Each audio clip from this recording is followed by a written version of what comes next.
up, guys? So today I want to talk about what everybody dreams about, becoming a millionaire in such a fast, rapid way. And I'm not talking about becoming a millionaire because you're a crypto king, because you work in Silicon Valley, or you're a computer geek or whatnot. No, I'm talking about everyday 9-to-5 regular people, employees that are becoming millionaires because of this one thing. And this one thing is simply real estate. So in this video, I'm going to go over the exact reasons why real estate investing is one of the best investment vehicles out there. It's extremely possible for any regular person to get into real estate and turn out a millionaire. You just need to understand some strategies. You just need to understand exactly how real estate works. And once you do, you will understand how powerful it is and how easy it is for you to become a millionaire if you apply certain strategies. Now, that being said, if this is your first time on this channel, welcome. My name is John, and over the last decade, I've been working in the financial service industry as a consultant for some of the top accounting firms in the world. Sitting in boardrooms with C-suite executives, I've learned a thing or two about personal finance, how to manage your money, and how to make your money grow, including leveraging other people's money to make it happen. And this is exactly what we're going to talk about with real estate investing. So in this video, we're going to go over 5 reasons why real estate is going to be the #1 tool for you to become a millionaire. So let's get started. Cash flow is pretty much the difference between what you bring in and what goes out of your pocket. So if your rent is like $2,500, but it costs you, let's say $2,000 for the mortgage, insurance, property tax, and all the maintenance associated with the property, that means that you're left with a positive cash flow of $500. The goal is for you to be positive anytime you're investing into an investment property. You want to make sure you have cash flow. Cash flow is extremely important because you don't want to be in a situation where you have no liquidity. Liquidity simply means you have no access to money. So even if the property is worth $300,000 and your loan is only $200,000 and you have equity of $100,000, that's great, but you're illiquid, meaning if you needed that money right away, it will be hard for you to get access to that money. So cash flow helps you with liquidity. You want to make sure that money is coming in every single month so that if you have an emergency down the line, you're able and you're in a position to be able to use the funds that you have from your cash flow to cover any unexpected expenses. So cash flow is extremely important. Now, we all know about appreciation. Basically, you buy a house today and it's worth a lot more tomorrow. There's obviously ups and downs where sometimes it's going to go down, but on average, it is going to appreciate. So if you buy a property for $200,000, there's a very good probability that your house is going to be worth $300,000, maybe $350,000 in the next 3 years, 4 years, 5 years. So here's the thing. You're buying a property that's cash flowing, bringing you positive cash flow every single month. So as long as you're holding it, you're making money. And the longer you hold it, the more money you make. So appreciation is a beautiful thing. So this is another piece that can help you boost your status to the $1 million status because you're not doing a damn thing for you to get all this equity. Now, this one is my favorite one, loan paydown. Do you realize that most people, when they buy a house, they're going to finance the property? So if you're buying a house for $300,000, you're going to put a down payment and you're going to finance the difference. So if you're financing, say, $250,000 on a house, it is expected if you do a 30-year mortgage that after 30 years, your mortgage would have been paid off. So here's the thing. With the loan paydown, if you buy a property, you rent it out, your tenant is paying you rent every single month.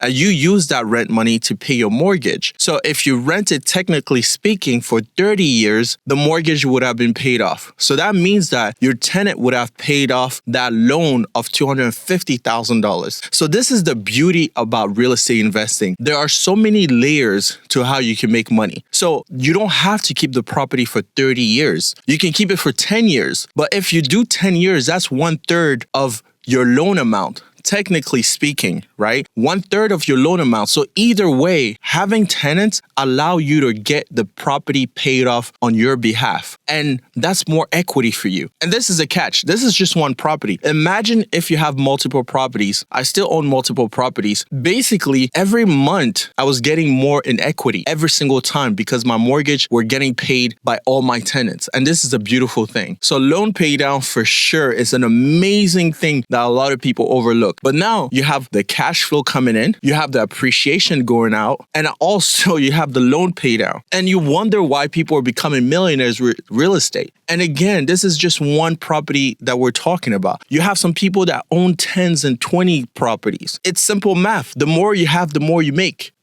It's crazy, right?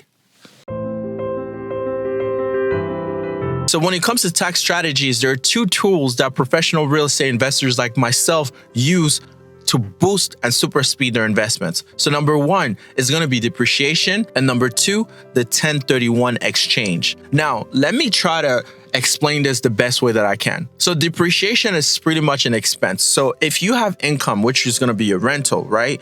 You're going to have the income for the year, $1,000 a month. That's $12,000 in rental income for the year. And then you have your expenses like property tax, insurance, and your mortgage and so on, right? So let's say all of that was like, let's say $6,000. I'm simplifying everything. So you have $12,000 in income. You have $6,000 in expenses. That gives you an income of $6,000. So that's your net income from your rental income, right? That's what you're gonna have to put in your taxes to say that your income is $6,000 you have to pay taxes on. Now, when it comes to depreciation, the government allows real estate investors to depreciate their asset, meaning that depreciation is saying that the property is losing value over time. So if you have a property, you're allowed to depreciate a certain amount each and every year. And the depreciation is a calculation. It's usually 27 and a half years for depreciation. So if your house is worth $300,000 minus the land, because you cannot depreciate land. Now I'm being technical, but just follow me for a second. So if your house is worth 300,000 and the land is worth 100, you can only depreciate the value of the building, which will be your house, not the land. So let's say 200. I'm simplifying everything, right? So $200,000 is what you're gonna depreciate, but the government allows you to depreciate over a period of 27 and a half years. And that's for residential. So 27 and a half, you're gonna divide the 200,000 by the 27 and a half to get your depreciation amount for the year. So basically the government will say your house, you're allowed to depreciate, and I'm guessing now because I don't have a calculator, $3,000 a year, right? So having said that, if your taxable income for your rental income was $6,000, you're allowed to take out $3,000 because of depreciation. Now, keep in mind, the $3,000 never really occurred, but it allows you to decrease the taxable amount that you're supposed to pay for the government. So depreciation is a great tool for people to lower their taxable income when it comes to rental income. Now, that's the first layer of depreciation. Then you have accelerated depreciation, and you have all types of layers to it that real estate professionals use to super speed and help them pay less in taxes. So another thing that happens is a cost segregation study. So the example that I gave for the 27 and a half, that's assuming that you're doing a standard depreciation. So the government is simply going to say everything in this house, the 200,000, right? We're taking the land out. The 200,000, we're simply going to do a standard depreciation of 3,000 per year for 27 and a half years, whatever, right? But some real estate professionals, what they do instead is they want to get as much depreciation as possible so that they don't have to pay no taxes on all of the rental income they're making. And the way to do that is to do what's called a cost segregation study. So a cost segregation study is you're going to hire a professional that's going to come to the property and they're going to break down all the components of the house. So they're going to be like, okay, your house is worth like, let's say the 200,000 we talked about, right? They're going to break down the components and say $12,000 of that 200,000 is the roof. $5,000 of that is going to be the floor and tiles. 3,000 is going to be appliances. 10,000 is going to be electrical. 15,000 is going to be plumbing, whatever. But the reason why they do this breakout is because the government says you can depreciate certain components based on the type of components it is. Usually, if you have, like appliances and flooring and so on, there's certain components that you can depreciate over 5 years, 7 years, or or maybe 12 years. I can't remember off the top of my head. But basically, instead of depreciating things over 27 and a half altogether, this one allows you to depreciate certain amounts over 5 years, 7 years, and so on. And if that's the case, that means that your depreciation expense, which is the amount that you can depreciate from your taxable income, is going to be significantly more than the 3,000 I gave in my example earlier. So if you want to just take it the chill way, you can simply do the standard depreciation, which is going to be the 3,000. You earned 12,000, your expenses was 6,000, your 6,000 remaining is what you're supposed to pay taxes on, and then you do a depreciation of 3,000, so you're left with 3,000, and that's what you're supposed to pay taxes on. However, if you do this cost segregation study, it would allow you to depreciate a bigger amount, and that bigger amount is going to be significantly more than the 6,000 that you had at the beginning. So that means that you're going to end up not paying no taxes on that specific year. So I just want to make sure that you guys do understand that there are ways to not pay taxes on your rental income. And depreciation is one of the beautiful things about it. You can use depreciation to avoid paying taxes, because we're talking about an example on a house worth 300,000. There are houses worth 600,000, 1 million, or apartment buildings that are worth $3 million. So you can imagine the depreciation that they have on those amounts. So again, there's layers to it. You don't need to go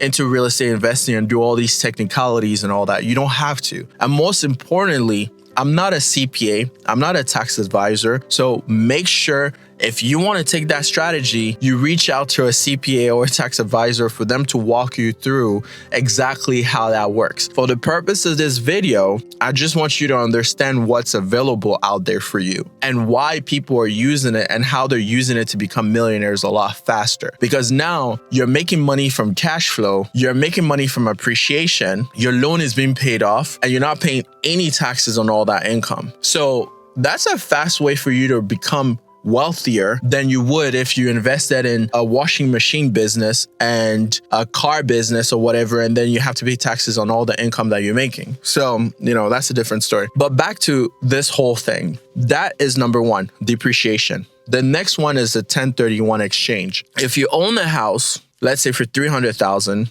and it's worth 400,000, it has increased in value by 100,000. So you're supposed to pay taxes on that 100,000. That's called capital gains. Now, again, I'm not a tax advisor. If this house is considered your primary home, meaning you live in that house, then you have an exemption. You don't have to pay taxes on the capital gains up to a certain amount. I'm not even going to point that out, maybe 250. And if you're married, 500. As of the time of this video. And basically, if it's not your primary home, meaning you don't live there, it's an investment property you own that was rented, which is what we're talking about, right? Then it's considered capital gains. Then you have to pay taxes on. Again, if you've owned the property for less than a year, it's not going to be considered capital gains. It's going to be considered like regular income, as if you flipped a home and it's part of the income you make from working a 9 to 5 or whatever. So it's going to be taxed at the level of your normal income, ordinary income. However, if you keep it for over a year,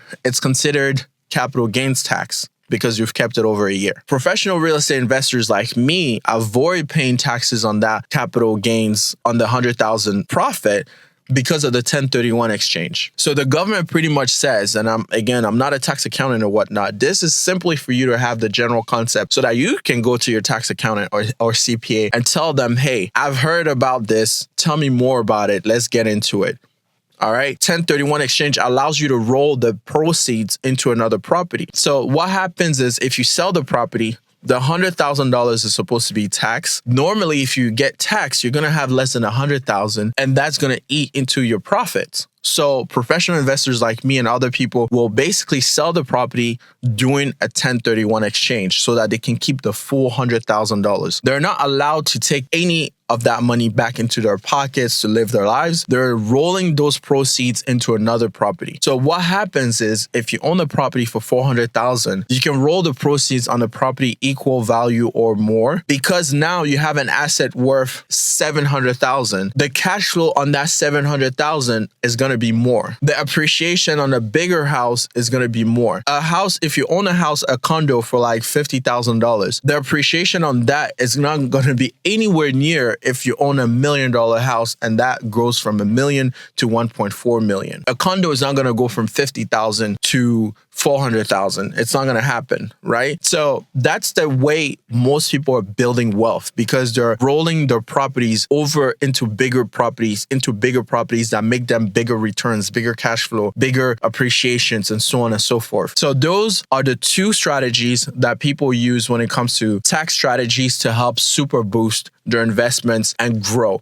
And again, like I keep saying, this is with just one property. Imagine if you bought 3 properties, you buy 1 property a year, 1 property every 2 years, it doesn't matter. But let's say you have 3 properties that all of them appreciate by 150,000. That's literally 450,000 in appreciation between the 3 properties that you've made. That's almost $500,000. Without lifting a finger. And we're not looking at cash flow. We're not looking at loan being paid down. And this is just 3 properties. And then you roll them into bigger properties. Your cash flow is bigger and so on and so forth. So you get the gist, right? So anyways, moving on to the next one.